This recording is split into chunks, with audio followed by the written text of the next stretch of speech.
You've already met Randy Bertram, who's one of our elders at Crossroads, and Daniel Messina, who leads our young adults.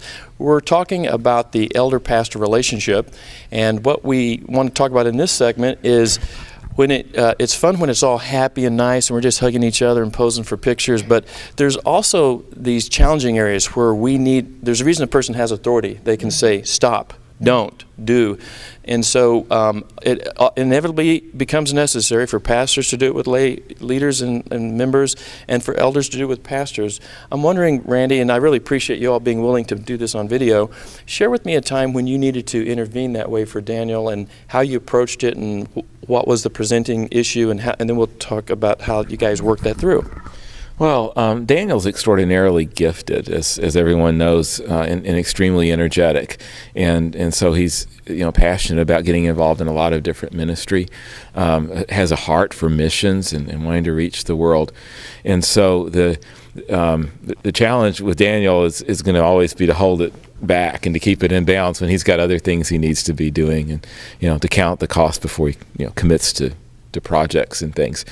And so I can think of a time he was in the process of having children at his home, and he was still teaching and carrying a full load, and he was involved in going on missions trips to several during the year, some exploratory trip, maybe one with you, Doug, and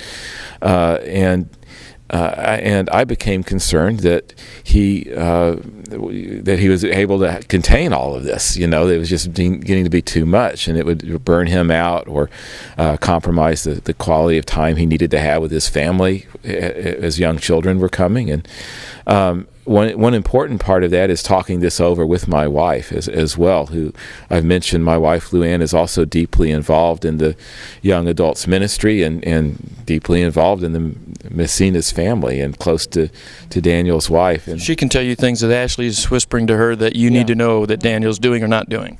Well, that and just sort of the overall picture of how are they doing, and I don't think I would ever undertake to sort of try to talk to Daniel about something I see going wrong if I hadn't prayed with my wife about it first, quite frankly.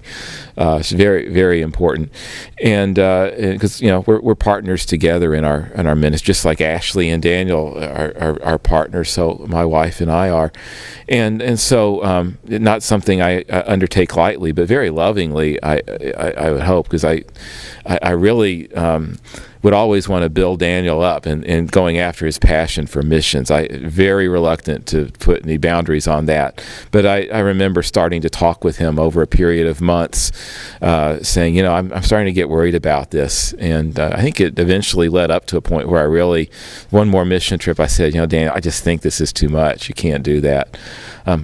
He may remember the details better than I do, actually. I remember that because you had called me. This is an excellent case where this protective relationship, he and I are buddies that were, kind of two peas in a pod, would run over the cliff together with all the seed corn. So I was asking and probably hearing maybe what I wanted to hear, or not knowing the larger context of he and Ashley like you did. And you called me, and as soon as I heard that I know about how this thing works, I said, well, hey, if that's what you say, I'm all for it. Let's stop that. Daniel, you probably remember that. What was it like to first feel that? And then you probably feel about it different now than you did at the time, but let's talk through what it was like to have that. Yeah, I did. I was like, I want to punch her. No, I didn't. I wasn't happy. I was really excited about it, again, because as Randy said, this is part of my passion, and the Lord has gifted me in different areas. And I was like, let's go. This is going to be great. And so I remember being upset with Randy, but then the moment that happened, I was walking outside, and I had him over my phone, and I was walking outside, and I just realized I just need to submit to his authority and be humble and have the attitude of Christ. And I thank him now for doing that, because I would have probably missed some quality time with my son Gabriel, who had just been born, or was going to be born, actually, I think, in between the mission trip and so forth. So I I think that it taught me to just have the attitude of Christ, to say, hey, humble yourself to the authority of those who are over you, and be okay with that. So I'm navigating through that. Let me ask you, because I've had that happen here more than a few times. It's no secret that I need 2 or 3 elders in my life. I have elder emeritus on my board just to keep me. So maybe we need another one for you too. Yeah. But my point is, I'm very familiar with having my knuckles wrapped, and I can tell you, it's all been for the good. Absolutely. I'm wondering how maybe the relationship with Randy, after you processed all that, changed, and maybe describe that for some of these other pastors who may not have anyone like Randy in their life, though God could bring someone like that. How have you maybe become a better pastor, and how has your relationship maybe gone to another level after you navigated, having someone pull your chain and slow you down from yourself? Sure. I think part of it was I somehow not knowingly actually circumvented Randy by not asking him permission first. So he actually found out, from a second source, and then he came to me. I should have just gone to Randy and said, hey, what do you think about this? Should I do this or not?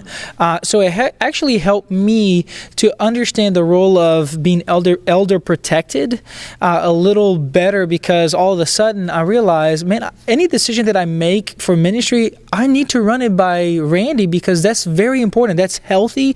I think I tend to get in a place where I want to make the decisions for the ministry myself. And I think we all have that temptation. But having the accountability of somebody, in this case like Randy, is so foundational, because first of all, I submit to his authority. Second, he's representing the church's authority. And third of all, he sees things that I don't see. So he covers my blind spot. So I am a better pastor now because of his leadership. Guys, thanks for sharing that. I would just allude to our listeners that we used one example. This was a case of going on a mission trip and maybe just putting too many plates in the air spinning, but this could have many other areas of consequence. I know I've written a book and put on this site about my heart attack, which was a wake-up call for when I was just an uncontrolled workaholic. It was no secret among the elders. They had made more than a few efforts to slow me down. And finally, God kind of pinched my heart. One of my valves got my attention. And finally, it was my elders who were there not to condemn, but to say, okay, maybe God's got your attention, and they gathered around me. So sometimes it's a severe mercy that God did in my case. Sometimes it's less severe, and especially as we're young, the value of having elderly men to mentor our younger guys is a real blessing, and it produces a better leader long term. So what we hope for those of you who are listening is that if you're not in a relationship like this, you'll download some of our materials and take advantage of exploring how do we live in mutual accountability as pastors and elders for the sake of our own spiritual health, and as a way to model and lead our church fellowship in a healthy way.